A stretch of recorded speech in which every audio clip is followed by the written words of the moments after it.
तो बच्चों आप सब आपका फिर से स्वागत है आपके चैनल ऑनलाइन एग्जाम सेंटर में। और कोडिंग डिकोडिंग का ये हमारा दूसरा वीडियो है और हम इसमें आपको बताएंगे कि मैथ में किस तरीके से ऐसे क्वेश्चंस को सॉल्व करना है। ऐसे क्वेश्चंस की संख्या आपको बहुत ज़्यादा मिलेगी एग्जाम में और इनको करने में बहुत ज़्यादा टाइम लगता है। बच्चे इसी में टाइम कंज्यूम करते हैं तो पूरा पेपर मैथ का सॉल्व नहीं कर पाते हैं। बच्चों से बन जाता है बट वो कर नहीं पाते हैं। बट उसके लिए क्या होता है कि उनके पास टाइम का उतना ज़्यादा टाइम लिमिटेशन होती है तो टाइम मैनेज नहीं कर पाते हैं और क्वेश्चन भी सॉल्व नहीं हो पाता। तो आपको क्या करना है, इनको प्रैक्टिस करना है। प्रैक्टिस से भी ज़्यादा जो इंपॉर्टेंट चीज़ है कि इनको आपको पूरी तरीके से याद कर लेना, समझ लेना है। मैं आपको ट्रिक बताऊंगा, ट्रिक से कैसे याद करना है। देखिए कभी कभार क्या होता है क्वेश्चंस आपके इस तरीके से आते हैं कि जैसे मैं जस्ट सिंपल एग्जांपल देता हूं कि यहाँ पर एक क्वेश्चन आपको दिया गया है कि ए बी सी, अगर यहाँ पे ए बी सी है, इसका डी कोड जो भी लिखा गया आपका कोड लिखा है जेड वाई और एक्स लिखा हुआ है, ठीक है। आप उसको उसी तरीके से पूछेगा then in that code what will be the code of D E F का कोड क्या होगा। तो यहाँ पर आप जब जाएंगे तो सोचने में बहुत टाइम लगेगा आपको। हो सकता है थोड़ा ये तो मैंने बहुत सिंपल क्वेश्चन आपको मैंने दिखा के लिया, यहाँ पे डब्ल्यू वी यू इस तरीके से हो जाएगा। But actually you are looking at this particular picture so that you are clear that this will be the answer. But जब आपको क्वेश्चन रैंडमली दिया जाता है तो वहाँ पर प्रॉब्लम होती है। तो आपको कैसे ये क्वेश्चंस आसानी से सॉल्व हों और उनको मैं यहाँ पे डिटेल में बताऊंगा। वीडियो को पूरा ध्यान से देखिएगा। अगर आप चैनल पर नए हैं तो चैनल को सब्सक्राइब कर लीजिए और इस वीडियो को लाइक कर दीजिए जिससे आपको और भी कई सारे अच्छे ऐसे वीडियोज़ मिलते रहें। और जो हमारे प्रीवियस वीडियोस हैं एनटीएससी के लिए उनको जरूर देखिए, क्योंकि जो भी हमने वीडियोस बनाए हैं वो सेलेक्टेड क्वेश्चंस को लेकर बनाए हैं और वो प्रीवियस एग्जाम में कहीं ना कहीं पूछे गए हैं और उनका चांसेस रिपीट होने का बहुत ज़्यादा है, ठीक है। तो आप उन सारे क्वेश्चंस को बस आपको देखिए और एक बार देख के जाइए, आपको डेफिनेटली आपका एग्जाम बहुत बेहतर जाएगा। हम यहाँ पे एनटीएससी की इन क्वेश्चन क्यों करवा रहे हैं, क्योंकि बच्चों के पास एनटीएससी का जो मैथ वाला पोर्शन होता है वही स्कोरिंग होता है but that is time taking होता है। तो बच्चे उतने सारे क्वेश्चन कर नहीं पाते जितना उनको कर लेना चाहिए। तो उसके कारण क्या है, क्योंकि उन्होंने प्रैक्टिस नहीं की होती है। तो बस आपको क्या करना है, भीड़ में शामिल नहीं होना है और आपको इन क्वेश्चंस को भी सॉल्व करके बताना है और फटाफट करना है, आपको अच्छे मार्क्स स्कोर करने हैं। चलिए स्टार्ट करते हैं। रिवर्स अल्फाबेटिकल कोडिंग को हम किस तरीके से याद कर सकते हैं। तो देखिए ए और जेड तो आपको जो एक बिगिनिंग का है, फर्स्ट रैंक का है, सबसे लास्ट का है, तो याद रहेगा। जैसे आप बोलते हो ए टू जेड तो आप ए टू जेड बोलते हो तो कई बार आप जनरल टॉकिंग में भी आप इसका इस्तेमाल करते हो ए टू जेड, ठीक है। हमने कितना याद कर लिया, ए टू जेड याद कर लिया, ठीक है। तो ए टू जेड, ए और जेड आपस में डायरेक्टली रिलेटेड है। और बी और वाई की बात करें, बी यहाँ पे सेकंड रैंक पे, वाई यहाँ पे 25 रैंक पे है, ठीक है। तो बी और वाई की अगर हम बात करें तो आपको एक शब्द जो बहुत ज़्यादा इस्तेमाल होता है दैट इज़ बॉय। तो बॉय से आप यहाँ पे याद कर सकते हैं B and Y, okay. So B and Y very much similar to pronounce with the boy. तो आपको बॉय में से बी और वाई याद रखना है, ठीक है, कि बी के अपोजिट कौन होता है, वाई। अच्छा, इसका रिवर्स कोडिंग भी अगर कोई आपको याद है तो आप वो भी याद कर सकते हैं, ठीक है। वाई बी भी याद कर सकते हैं बट बी वाई और वाई बी दोनों एक दूसरे के अपोजिट होंगे आप जब भी इसको रिवर्स ऑर्डर में लिखेंगे, ठीक है। नेक्स्ट हम यहाँ पे आते हैं सी और एक्स है। तो सी एक्स को आप ऐसे भी याद कर सकते हैं, कार्बन और जीनॉन करके याद कर सकते हैं अगर आपको अच्छे से पता है तो, ठीक है। अगर ये याद नहीं होता तो आप एक शब्द याद कर सकते हैं क्रैक्स, ठीक है। क्रैक्स में यहाँ पे क्या है, सी और एक्स है। थोड़ा सा तो याद रखना पड़ेगा आपको, क्रैक्स में सी और एक्स एक दूसरे के अपोजिट होते हैं, यानी एक्स और सी और एक्स दोनों भी जो भी बोले वहाँ पे एक दूसरे के अपोजिट होते हैं। नेक्स्ट हमारा D and W, D is always opposite to W and W is always opposite to D. Code में कुछ भी हो सकता है, ठीक है। देखिए अपोजिट वाली बात है इसलिए मैंने हाफ इधर लिखा, हाफ मैंने इधर लिखा, ठीक है। A B C D E F G H I J K L M N O P, ठीक है। अब यह एन ओ पी तो यहाँ से रिपीट होना चालू हो गया जो कि एक दूसरे के अपोजिट होंगे, तो हाफ ही तो पोर्शन होगा जो एक दूसरे में मैच करेगा। कोई भी दो शब्द एक दूसरे के अपोजिट होंगे, तो यहाँ पे डी और डब्ल्यू एक दूसरे के अपोजिट होते हैं। तो जो डी और डब्ल्यू है कैसे याद करेंगे, आपको एक बहुत ही प्यारा वर्ड याद होगा, ड्यू, ठीक है। माउंटेन ड्यू भी आपको याद होगा, नॉर्मल ड्यू भी आपको अच्छी लगती होगी, इस समय तो आपको ठंड में बहुत ज़्यादा देखने को मिलती होगी।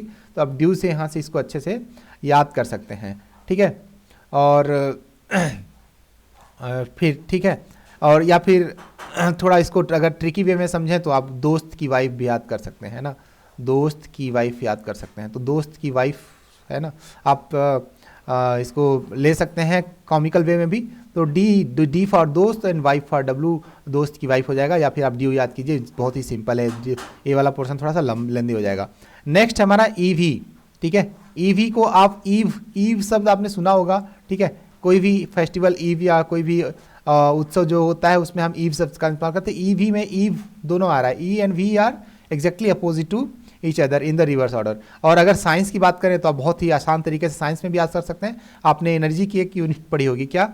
इलेक्ट्रॉन वोल्ट, आपने पढ़ा होगा इलेक्ट्रॉन वोल्ट। तो electron volt and this is E and V is opposite. और मैं तो सजेस्ट करूंगा आप इसी को याद कीजिए, इलेक्ट्रॉन वोल्ट, क्योंकि आपके लिए बहुत ही ज़्यादा हेल्पफुल होगा। और नेक्स्ट हमारा F and U are opposite to each other, यानी यू और एफ और यू एक दूसरे के अपोजिट होते हैं। तो इसके लिए अगर हम ट्रिक बनाएं तो यहाँ पर हो जाएगा फॉर यू, ठीक है। फॉर यू भी आप याद कर सकते हैं, सॉरी फॉर यू। तो फॉर यू में यहाँ पर आप इस तरीके से करके फॉर मतलब यहाँ पे एफ और यू की जगह पर आप यू लिख सकते हैं, फॉर यू, ठीक है। इस तरीके से भी आप इसको प्रोनाउंस कर सकते हैं, फॉर यू, ठीक है। This is clear, okay. So for you आप इसको याद कर सकते हैं। नेक्स्ट हमारा जीटी, तो आपने अपने हिस्ट्री में पढ़ा होगा कि ग्रैंड ट्रंक रोड जो आपने है ना जीटी रोड, तो जीटी रोड आपने सुना होगा, तो जीटी रोड से आप इसको जीटी याद कर सकते हैं। जीटी का फुल फॉर्म ग्रैंड ट्रंक है ना, ठीक है। ग्रैंड ट्रंक रोड आपको आपने हिस्ट्री में पढ़ी होगी, grand trunk road, okay. So you could remember this with GT, okay. और एक और शब्द आप अगर चाहें तो इसको याद कर सकते हैं, ग्रेट, ठीक है। ग्रेट शब्द भी आप याद कर सकते हैं। ग्रेट में आपका इन वर्ड्स जो होते हैं ग्रेट जी और टी होते हैं। नेक्स्ट है आपका एच एस। एच एस को आप चाहे अगर गाना सुनते हैं अपने हिसाब से याद कर सकते हैं ट्रिक, तो आप हनी सिंह याद कर सकते हैं, ठीक है। Honey Singh, Honey H and Singh S, ठीक है। और दूसरा अगर आपको ये याद नहीं करना, हनी सिंह आपको पसंद नहीं है, तो हो सकता है आपको याद ना हो, तो आप याद कर सकते हैं हम सब, ठीक है।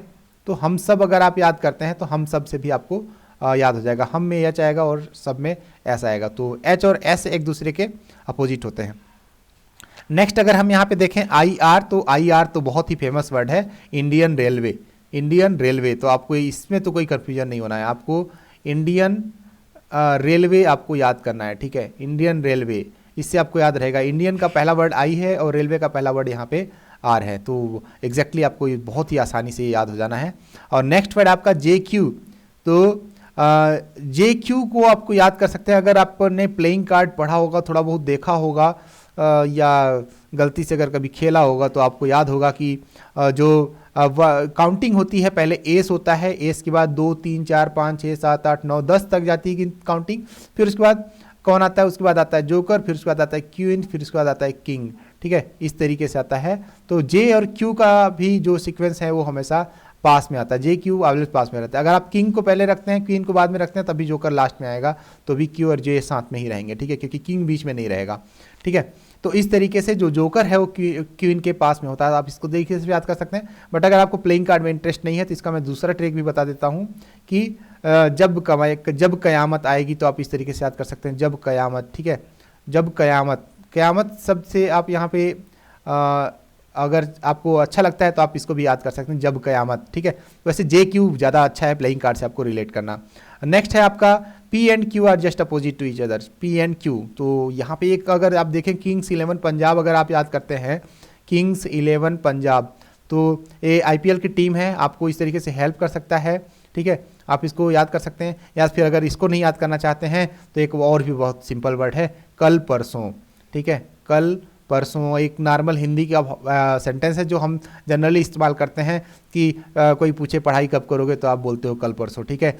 कभी उसमें आज शामिल नहीं होता और आपको पता है कि कल कभी आता नहीं है, जब कल नहीं आता तो फिर परसों कैसे आएगा, ठीक है। तो कल परसों यहाँ पे, ठीक है, कल परसों भी एक ट्रिक है, यहाँ पे कल में के आएगा और परसों में पी आएगा। तो किंग्स 11 पंजाब भी याद कर सकते हो, कल परसों भी याद कर सकते हो। तो दोनों ट्रिक हैं, जो आपके दिमाग में घुस जाए वही अच्छी है, ठीक है। नेक्स्ट हमारा एल ओ, तो L N O N L, देखिए ऐसा नहीं है कि एल के अपोजिट ओ ही होगा, ओ के अपोजिट एल भी होगा, ट्रिक किधर से भी बन सकती है। तो आपको क्या करना है, दोनों तरफ से बायलेटरल इसको दोनों तरफ से याद ध्यान रखना है कि एल ओ के अपोजिट कौन है, एल। तो कोडिंग में कहीं भी काम आ सकता है आपका। तो एल ओ तो सबसे अच्छा वर्ड है लो। लो मतलब किसी को भी हम बोलते हैं लो, या कोई चीज़ लेने को बोलते हैं लो, एल ओ, या फिर और एक चैनल आता है टीवी पे, उसका नाम है लाइफ ओके, ठीक है, लाइफ ओके, ठीक है। पहले इसका शायद कुछ और नाम था, सावधान ऐसे ही कुछ इंडिया कुछ था, मुझे ठीक से याद नहीं है। तो आप इसको देखिए, लाइफ ओके देखिए, नहीं इस चैनल को मत देखिए, मतलब इस ट्रिक को देखिए, एलो मीन लाइफ ओके, तो लाइफ ओके से भी याद कर सकते हैं, या फिर लो याद कर सकते हैं। फिर लास्ट पोर्शन जो है वो बहुत ही कॉमनली यूज वर्ड में से है, वो है एम एन। तो आपको याद होगा मैन, ओ मैन, आप तो मैन तो कॉमन वर्ड है, आपने इसको सुना ही होगा। So M and N are just opposite to each other. तो अगर आपको मैन नहीं पसंद है तो आप एक और ट्रिक याद कर सकते हैं, वो ट्रिक है आपकी मंजिल नई, ठीक है, मंजिल नई, नई मंजिल भी याद कर सकते हैं, ठीक है, नई मंजिल भी याद कर सकते हैं। जैसे हमारा नया मंजिल है NTSC क्रॉस करना, तो आपको इस तरीके से भी ये सारे कोड वर्ड्स आपको अगर याद है, बहुत ज़्यादा टाइम नहीं लगेगा दी आपको इसको। जैसे आपने वीडियो देखा मोस्टली आपको आधा ही तो ऑटोमेटिक याद हो गए होंगे, और बाकी जो आधे बच्चे हैं उनको आप जब प्रैक्टिस करेंगे तो वो उनको याद कर सकते हैं। अच्छा सर, प्रैक्टिस कहाँ से करेंगे? तो प्रैक्टिस करने के लिए हम आपको डिस्क्रिप्शन में एक लिंक दे रहे हैं, वहाँ से आपको प्रैक्टिस पेपर आप डाउनलोड कर सकते हैं और उसको पूरा इसको सॉल्व कर सकते हैं। आई होप कि आपने पूरा ट्रिक देख लिया होगा। अब मैं आपसे एक क्वेश्चन करता हूँ, उस क्वेश्चन को आपको बताना है। आपको रिवर्स ऑर्डर में ट्रिक जो लिख के बतानी है मुझे। जैसे मैं बोल रहा हूँ, जैसे कि आप NTSC एग्जाम देने जा रहे हैं और आपको ये लिखना है I can do it, I can do it, ठीक है, आई कैन डू इट। आपको इसका जस्ट रिवर्स बताना है। जैसे आई का रिवर्स यहाँ पे कितना हो जाएगा, याद कीजिए, इंडियन रेलवे, तो इंडियन रेलवे यहाँ पे आई का आर हो जाएगा, ठीक है। फिर कामा कैन, कैन का सी का क्या होगा, सी का मैंने क्रैक्स बताया था, तो सी का यहाँ पे एक्स हो जाएगा। ए का क्या होगा, ए का जेड हो जाएगा, ठीक है। इस तरीके से आपको पूरा कंप्लीट करके कमेंट बॉक्स में बताना है, और देखते हैं कितने लोगों ने वीडियो को ध्यान से देखा और कितने लोगों ने सही किया। आपको यहाँ से टेबल नहीं देखनी है, आपको अपने पेन कॉपी में लिखना है, और जो भी आपका आंसर आता है आप हमें कमेंट बॉक्स में लिखिए आई कैन डू इट, ठीक है, आई कैन डू इट। आपको इसका जस्ट रिवर्स ऑर्डर लिख के बताना है। अगर आपने ये कर लिया, आप सारे क्वेश्चंस आसानी से कर सकते हैं, ठीक है। और मैं आपको दिखा देता हूं, जो प्रैक्टिस पेपर है जो डिस्क्रिप्शन में है, वो आपका पूरा कोडिंग डिकोडिंग, जितने भी प्रकार की कोडिंग डिकोडिंग है, ठीक है, उसका पूरा का PDF है। इसको मैंने पहले वीडियो में भी दिया था, और इसमें आपको देख सकते हैं टाइप बाय टाइप दिया हुआ है, किस तरीके के टाइप हैं, ठीक है। यहाँ पे कुछ क्वेश्चन हैं टाइप के, जैसे फॉर एग्जांपल यहाँ पे आपको मैं क्वेश्चन दिखा देता हूँ। एक और ख़ास बात जो मुझे बताना था इसमें, कि जब भी आप इन दोनों को नंबर को सम करेंगे तो आपको 27 मिलेगा। 26 + 1 विल बी 27, ठीक है। 2 + 25 will be 27, 3 + 24 will be 27, 4 + 23 will be 27। हम इधर एक बढ़ते हैं तो इधर एक घट जाता है, हम इधर एक बढ़ते हैं तो इधर एक घट जाता है, ठीक है। इस तरीके से आप देख सकते हैं कि जो सबका सम है वो 27 है। सेम उसी बेसिस पे यहाँ पे एक क्वेश्चन भी है, ठीक है, आप इसको देख सकते हैं कोडिंग डिकोडिंग का। हम इसको थोड़ा सा इधर ले आते हैं, ठीक है। Okay, so you can see here कि यहाँ पे देखिए लिखा हुआ है कोड में कि ड्यू, ड्यू एक शब्द है यहाँ पे, ड्यू। तो यहाँ पे इसका जो टोटल है DW, सपोज ड्यू नहीं, मतलब इसने लिखा है कोड वर्ड बता ड्यू, तो D and W इज total comes out to be 27। इसी तरीके से BY देख लीजिए, मैंने बॉय बोला था तो बॉय का भी कितना आ गया 27, CX का भी कितना आ गया आपका 27, और GT का भी कितना आ गया 27। ये देखिए GT रोड यहाँ पे ट्रिक दिया हुआ है। IR देखिए, IR का इसने क्या लिया, इंडियन रेलवे, तो इसका भी 27। इसीलिए यहाँ पर पूछा गया था आपका मैन, तो मैन का आंसर क्या होगा, यहाँ पर आ गया मैन का आंसर होगा, मैन मतलब M + N, दैट इज 13 + 14। अच्छा, इनके इंडिविजुअल जो रैंक हैं वो मैंने पहले वीडियो में बनाए हैं, उनको कैसे याद करना आप वहाँ से देख सकते हैं। तो इसका भी कितना आ गया 27। तो इस तरीके से आपको ये सारे क्वेश्चंस जो है आप सॉल्व कर सकते हैं। ये तो यहाँ पे बस बताया गया किस तरीके से, और टाइप्स ऑफ क्वेश्चन यहाँ दिए गए हैं। लेटर कोडिंग का क्वेश्चन यहाँ पे है, और फिर आप यहाँ पे दूसरा टाइप देख सकते हैं, डायरेक्ट लेटर कोडिंग है यहाँ पे, ठीक है।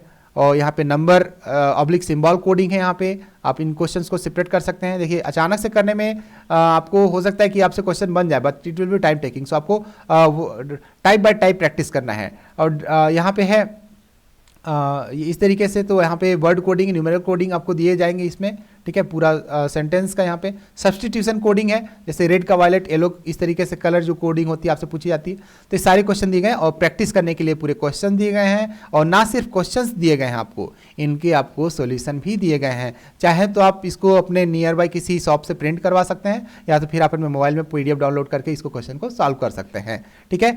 और आई होप कि ये वीडियो आपके लिए बहुत ही ज़्यादा हेल्पफुल रहा होगा। ऐसे ही हम और भी कई सारे वीडियोज़ लेके आने वाले हैं। फटाफट बेल आइकन प्रेस कर दीजिए, जिससे जितने वीडियो हम NTSC एग्जाम से पहले अपलोड कर रहे हैं आपको डायरेक्ट मिलते जाएं, और आप फटाफट उनको सॉल्व करते जाएं, ठीक है। इन क्वेश्चन को सॉल्व कीजिए, और हमें जो हमने क्वेश्चन पूछा था वीडियो में उसका जवाब हमें कमेंट बॉक्स में जरूर दीजिए, और फटाफट इस वीडियो को दूसरे दोस्तों के साथ शेयर कर दीजिए। और जितने ज़्यादा व्यूअर्स बढ़ेंगे उतना ज़्यादा टीचर्स को मोटिवेशन मिलेगा, और आपके लिए उतने ही अच्छे वीडियोज़ लेके आते रहेंगे। Thank you so much for watching this video.